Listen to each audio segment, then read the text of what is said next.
What's going on, y'all? It's been a while since I've done one of these in the car videos, so I've been wanting to do one of these for a while and have not been able to, so here we are. Today I want to talk about, sorry if my camera is shaking here, I'm driving somewhere, but today I want to talk about the qualifications of an elder and a deacon, and really not go through that passage in 1 Timothy chapter 3 and Titus 1 exhaustively. I'm driving, I don't have an open Bible with me, but just some thoughts. Now, the reason why this is fresh on my mind is because I'm actually teaching through the book of 1 Timothy at my church, and I am currently working through the qualifications of an elder in chapter 3. So if you want to follow my train of thought through that series, then you can listen to those sermons, and I'll try to, I think I can post the link in the description if I remember. If not, I'll do it at some point. So all right, so when we look at 1 Timothy chapter 3, starting at verse 1, it says a bishop must be,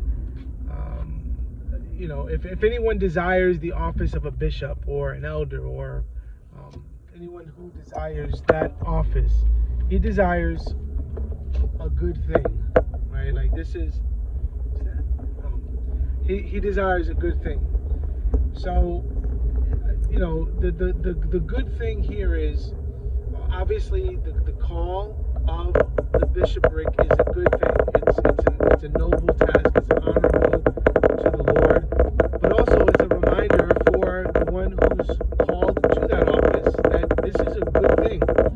That though trials and hardships may come, you don't decipher whether or not doing the right thing is honorable to the Lord based on how you feel from it. So though you will face trials and hardships and sufferings as a result of being the man that God has called you to be in the bishopric, doesn't mean this is not a good thing. This is good, right?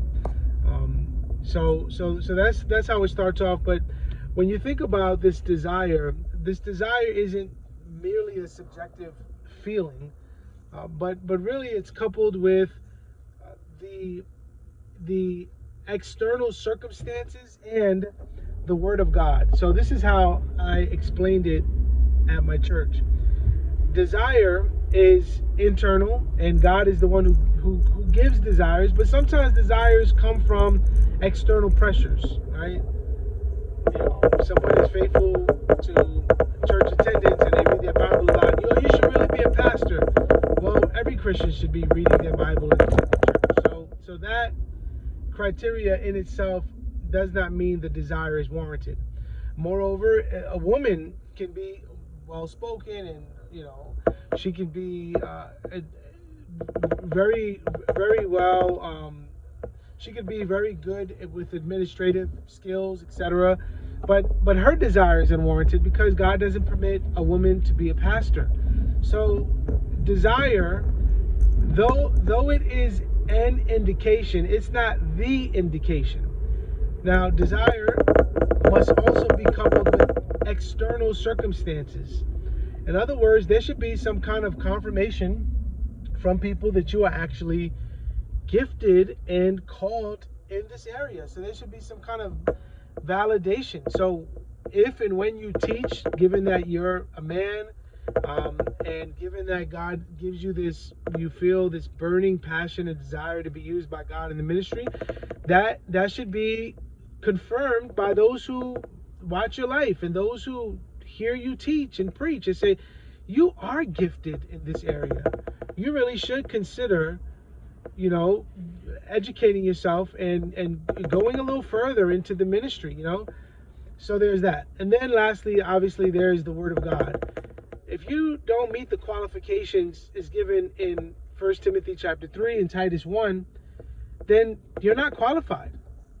You're not. Now, that doesn't mean you may never be able to meet the criterion of an elder. For example, an elder must not be a new convert. Well, God gives you this desire and he confirms it by others, but it's not the time yet. Okay, it's not the time yet. And obviously all those qualifications can be explained, given context, and all that is very important. But so there's that. So there's this desire. It's a good thing. It's a good thing. Now, the other thing I want to point out, without going into too much more detail, is when Timothy proceeds, or excuse me, when Paul proceeds, he says he must be. He must be, right? And the first he must be Timothy gives is that he must be blameless. He must be, in the King James it says perfect or upright. It's the same idea used with Job, with Noah, and with David. The godly men of old, they were men who were upright. They were men of integrity. They were men who, not perfect, not without sin, but they were men who were blameless. Okay?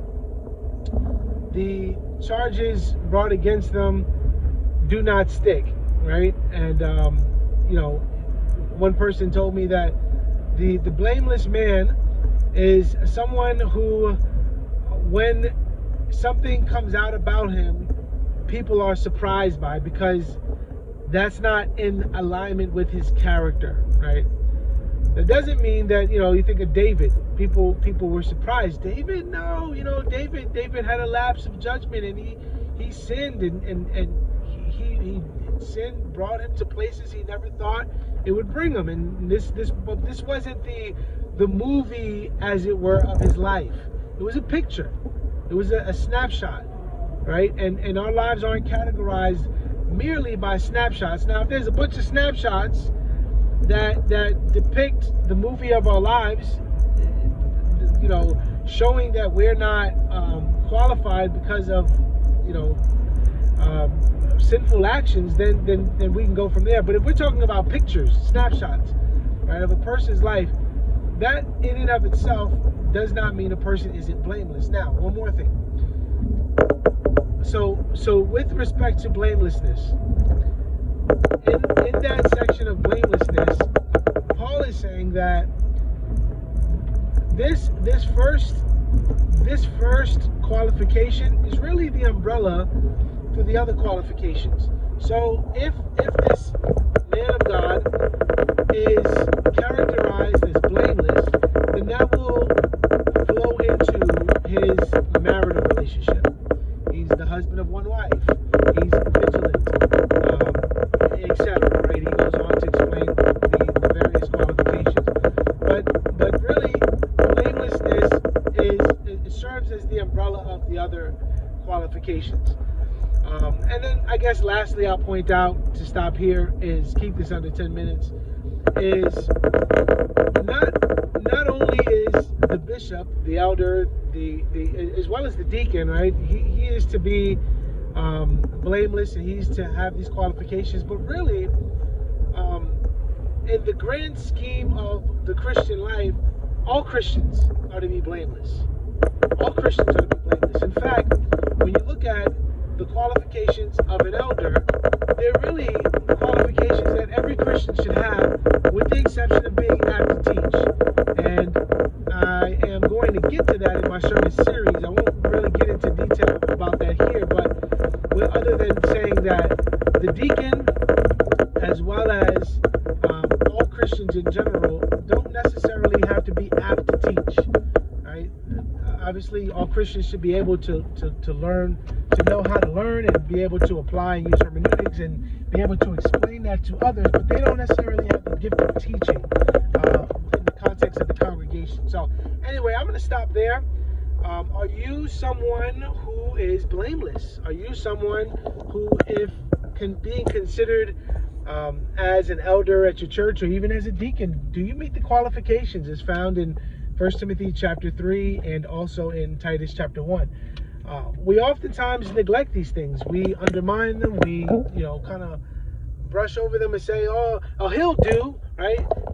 They'll do. They've been faithful in our church, and they seem to have a good testimony, and so they'll do. And we oftentimes put people in positions that God had not put them in. So anyway, that's all I have for today. Until next time, this is the Proverbial Life podcast. We encourage Christians to look to Christ, live wise, and leave a legacy behind for generations to follow. Grace and peace, y'all. Let's get it.